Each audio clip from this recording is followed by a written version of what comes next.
Bonjour, bienvenue dans Exercice Maths Malin. Je m'appelle Eric, je suis professeur et créateur du blog exercicemathsmalin.com. Au menu du jour, les fractions, comparaison. Pourquoi? Eh bien dans la vie de tous les jours, savoir comparer des fractions est un système de pensée mathématique essentiel. Je m'explique. Jack a 3 chats, Harry a 3 chiens. On ne peut rien comparer. Mais si vous changez la dénomination, c'est-à-dire si vous changez chat et chien en animaux, Jack a 3 animaux et Harry a 3 animaux aussi. Et là, on peut comparer, ils ont le même nombre d'animaux. Eh bien, pour les fractions, et ça vient des fractions d'ailleurs, c'est pareil. On ne peut pas comparer 3 quarts et 6 huitièmes, mais si vous mettez la même dénomination, c'est-à-dire le même dénominateur commun, alors là, vous pourrez les comparer. En premier, nous verrons donc comparer des fractions, ce qui nous amènera à voir, en deuxième, simplifier des fractions, et en troisième, décomposer en nombres premiers pour simplifier. Avant de commencer ce cours, j'invite ceux qui n'auraient pas bien compris les fractions à voir le cours « Comprendre les fractions ». Premièrement, comparer des fractions. Alors, pour pouvoir comparer des fractions, il faut qu'elles aient le même dénominateur commun. Il fait en quelque sorte office d'unité de mesure. C'est bien beau, vous allez me dire, mais pratiquement, comment fait-on? Eh bien, regardez. Exemple, comment faire pour comparer 3 quarts et 4 huitièmes? Eh bien, je vais multiplier en bas et en haut par le dénominateur de l'autre fraction. Regardez, ici, le dénominateur c'est 8, donc je vais multiplier par 8. Car je rappelle, quand je multiplie en haut, il faut que je multiplie en bas par exactement la même chose, pour que ma fraction conserve son égalité. Et donc ici 8, par quoi je vais multiplier? Ici c'est 4, eh bien je vais le multiplier par 4. Et pourquoi? Pour avoir mes fractions avec le même dénominateur commun, afin bien sûr de pouvoir les comparer. Donc regardez, vous aurez compris, ici on va tomber sur 32, ici également, et là 3 fois 8, 24, 4 fois 4, 16. Et vous voyez bien, 24 32e et 16 32e, vous voyez bien, 24 est supérieur à 16, donc 3 quarts sera supérieur à 4 huitièmes. Bonus. La plupart du temps, on vous demande simplement de comparer deux fractions. Mais qu'en serait-il si vous en aviez plus que 2? 3 par exemple, ou 4, ou 5, ou 6. Eh bien regardez, c'est exactement le même système que tout à l'heure. Donc, je vais multiplier 5, le dénominateur de ma fraction, par les deux autres dénominateurs, c'est-à-dire par 3 et par 7. Comme d'habitude, si je multiplie en bas par 3 et par 7, il faut que je multiplie en haut par 3 et par 7 pour garder l'égalité de ma fraction. Pour 2 tiers, eh bien, je vais faire la même chose. Donc, je vais multiplier par 5 et par 7 pour avoir le même dénominateur commun. Et pour 47e, eh bien, pareil, je multiplie par 3 et 5.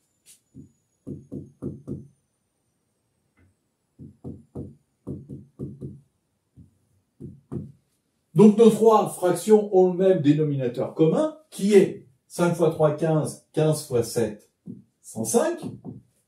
Et je vais pouvoir donc maintenant les comparer facilement, voir laquelle qui est la plus petite, laquelle qui est la plus grande et celle qui est au milieu. Donc 3 fois 7, 21, 21 fois 1, ça fait 21. 2 fois 5, 10, 10 fois 7, 70. 40 fois 3, 120, 120 fois 5, 600. Donc vous voyez que la plus grande fraction, c'est 47e, puisqu'on a 600.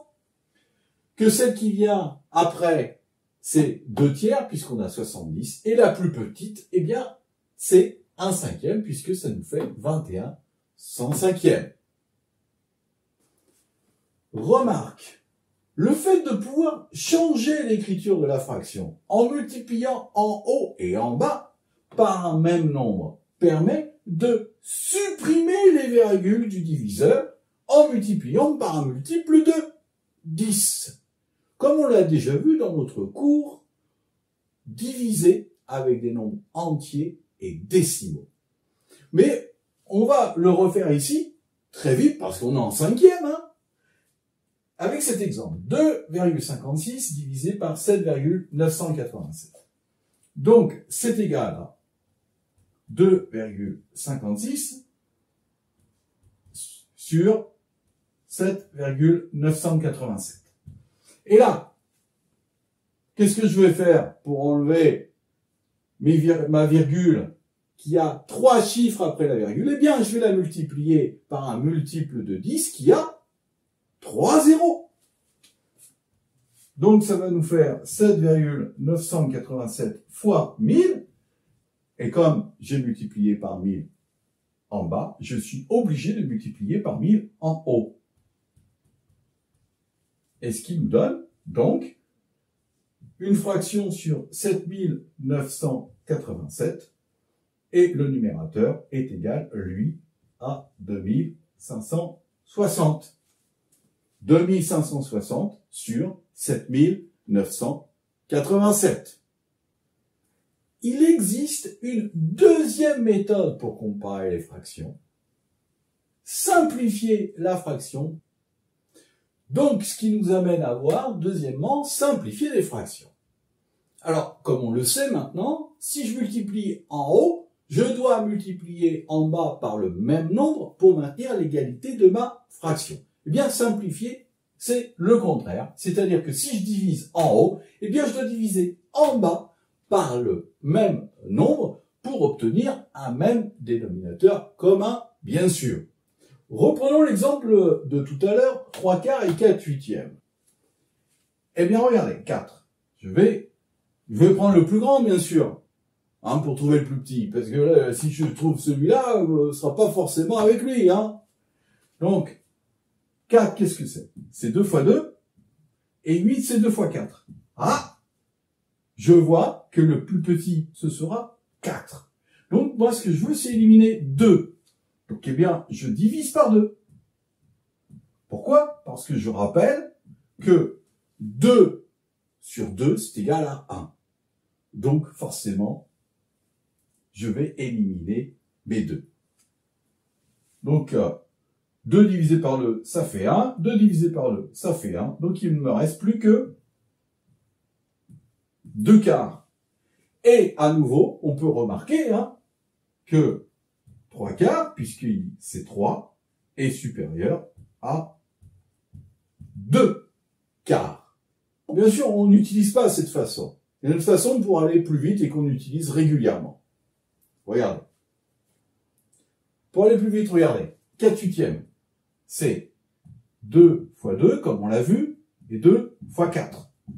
Au lieu de mettre divisé par 2, comme la division est l'inverse de la multiplication, je barre, sachant que ça veut dire finalement divisé par 2. Et ça me fait très vite 2 quarts. Bien sûr, si je barre 2 en haut, il faut que je barre 2 en bas. Troisièmement, décomposer en nombres premiers pour simplifier. Pour ceux qui ne se rappellent plus ce que sont les nombres premiers, eh bien, je vous recommande mon cours multiples et diviseurs. Alors, pour simplifier une fraction et la rendre irréductible, c'est-à-dire qu'on ne pourra pas la diviser plus, il faut décomposer le numérateur et le dénominateur en nombres premiers pour éliminer les nombres qui sont en haut et en bas également, toujours pour maintenir l'égalité de la fraction. Exemple. Si je prends 45 trentièmes, ou 45 sur 30, je vais décomposer 45. Qu'est-ce que c'est 45? C'est 9 fois 5, ok? Et 30, c'est 3 fois 10. Mais d'accord. Puis je peux encore plus se décomposer, puisque 9, c'est quoi? c'est 3 fois 3. Et ici, 10, c'est 5 fois 2. Donc je peux décomposer encore plus. Est-ce que j'ai fini? Oui, puisque 3 et 5 sont des nombres premiers. 3, 5 et 2 sont des nombres premiers également. Donc maintenant, je vais pouvoir éliminer les mêmes nombres en haut et en bas. J'ai 3 ici, en haut, 3 en bas, 5 en haut, 5 en bas. Et je note simplement ce qui me reste, c'est-à-dire 3 sur 2. Et j'en conclus que 45/30, c'est égal à 3 demi. Pour conclure ce cours, n'oubliez jamais que A sur B est égal à A fois K sur B fois K, car K sur K est égal à 1. Et donc, si je multiplie A sur B par 1, eh bien, ça me donne toujours A sur B. Avec, attention, je le rappelle, B différent de 0 et K différent de 0, car on ne peut pas diviser par 0. C'est impossible. Alors, Eric, combien de temps ce cours? Moins de 12 minutes par personne. C'est court pour tant d'explications. Alors tu vois, Eric, réussir en maths. Oui, c'est possible. N'oubliez pas de mettre un like. Et si vous voulez des exercices correspondant à ce cours, cliquez sur le lien sous la vidéo. Et abonnez-vous. À bientôt sur l'exercice Maths Malin.